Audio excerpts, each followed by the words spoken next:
do you find that in the educational programs that they set a path for musicians, a realistic path, so that they don't get to a point where they say, okay, I have to kind of decide?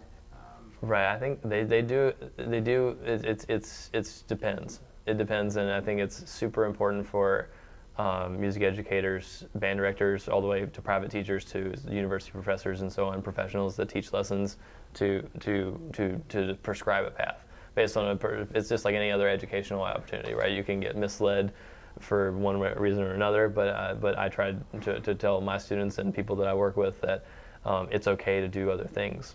And that's great too, and we need you we need you in the world to support the arts and to come to concerts and stuff like that. Good. And one of the things we were talking about a little bit was like challenges at the venues itself.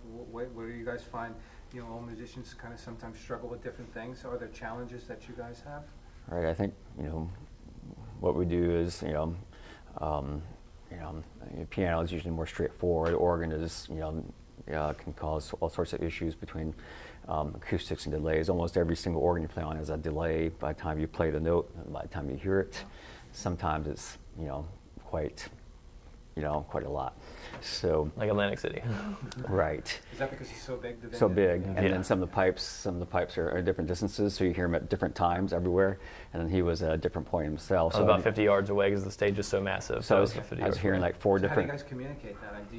Are you compensating for that? Yeah, I think it's a natural thing as instrument, but I can hear myself and feel what's going on. And I think when we're in a situation like that, it's more about you have to feel and rely on other senses.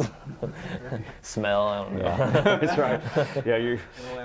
Right. Exactly right. Yeah. Exactly right. So I had to come up with a solution pretty fast there because I was hearing like 4 different sounds at the same time, and I had to figure it out. So people go out there to listen and feedback, and after about 3 or 4 feedbacks, I was able to piece it together what to listen to and not to listen to exactly. And then some organs have very difficult touches, very heavy touches. You almost have to let them sit on them, make them play. And then the different sounds to choose from. So it's like, I tell people, it's like sitting down and meeting someone you never met in your life and becoming best friends with them before you perform. And so it's, That's a good analogy. So it's quite a few hours. Right. Yeah. Some friends are easier to get to be best. Some people are easier to be best friends with than others. So we talked a little bit about some upcoming events. You guys going to Chicago, doing a master class, which is really, really exciting. Yes. Do you have some things you brought with us that we can, share? Sure thing. As well? Yeah, we've done 2 recordings. We just released this one at an anniversary concert a few weeks ago called Voce. And it's based on music related to the human voice. So a variety of music from Bach to the present time on different this. Genres? Yes, different genres. And all of them kind of revolving around the idea of voice, of the voice, singing. And it was recorded on a brand new organ, Seattle, Washington. Sounds like a French cathedral in there, so it's an amazing place. Yeah. And then we released this at our anniversary concert a year ago. The 3rd anniversary concert was recorded on 4 different organs here in Houston. So we have these 2 available on our website. Which is really well done, by the way. Thank you. And your social media, Instagram, your Facebook, and then of course your website, and then YouTube is phenomenal. Thank you. It really is, and I know that's a whole other side of this equation. Where it's hard to keep on top of all of that, so go in waves.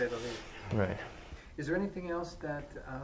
What kind of music do you guys listen to when you're not performing? What do you like? I don't know. I think a lot of people. You play so many different genres. Right. That's always a question. I mean, I don't know about you. I get asked that a lot. It was like people that aren't musicians. They want to know what musicians listen to, and I don't know. I kind of disappoint them with my answer. I feel like because I love listening to like hip hop and rap and R&B and then. So that was you jamming on. Right. Usually, he's expanded my musical taste. But I think I'm a firm believer there's good music is good music. So if it doesn't matter what genre, if you find there's good music and bad music in all types of music. So I love good music, whether it's Bach. I love Baroque music. I love any sort of like the jazz standards like we do. I love that music. I love some of today's hip hop and R&B and country music is good. Like, yeah, I try to find good music wherever I go. Okay. So very good. Yeah. And Stephen? Believe it or not, I don't listen to a ton of organ music in my car going around. But sometimes I do, and then it's just, it just beams through my car speakers, and I have a tendency to speed though when I do that. Because you listen to our CDs, right? Yeah, because it's so good. Right. There's such good stuff down there. But I do, listen to XM radio in my car, so I keep switching channels and listen to different things. So I like the different tastes. It's a wide gamut of. Right. I think that kind of gives you a little bit of perspective of, like you said, there's all different types of music, right? Different times of day, different moods and things like that. Right, and I think people that sometimes musicians listen to, if you just listen to a certain, even actually with anybody, if you would just listen to one kind of music, it's kind of limiting. Right. You want to expand your. I mean, at least I think so. You have a much better, especially as a musician. I find I have more. I find more inspiration or ideas to come up with, like what is music, and especially when I'm composing. I pull things from everywhere, try to incorporate them into whatever. You also sing as well, right? Yeah, I do. With our jazz stuff, I love that kind of music. And so I put that, actually a lot of that, it goes to my trumpet playing. That's why I wanted to do a CD called Voce, was because the human voice has inspired a lot of people, and so it inspires most music that's out there and popular in one way or another. So we wanted to kind of play our own, put our own thing into the world, yeah. And the way he plays the trumpet is very vocal as well. It's this beautiful sound that you can listen to for a long time. It speaks. Your music is very, very soulful and very, very spiritual. I would tell you, you're just listening to it. It takes you someplace else. You just have to, take the time to kind of let yourself go there, right? Just so you can understand the music. It's very, very special. Thank you. Well, thank you. You guys are a Houston treasure. Thank you very much. What we'd like to do is just, again, maybe your website, and then some of the things that you're doing, and then maybe we can kind of wrap this up, because I know you're busy. Sure. Yeah. You can find us on our website, DuxVoixmusic.com, DUXVOIX music.com. Right, two voices. It literally means two voices in French. And there are links to all of our social media and YouTube on there on the top. You can also buy the CDs and posters and stuff. Right. Yeah. And some of the music that he's written, and then some of the pieces we commissioned as well. Right. Fantastic. Yeah, and then for our upcoming events, we're going to Chicago in October, going back to Pennsylvania in November, and then we've got a couple of things lined up for the spring and summer, and the list goes on. Right. Keep yourself busy. And then also the Phantom of the Organ. Oh, that one, yes. That's in November?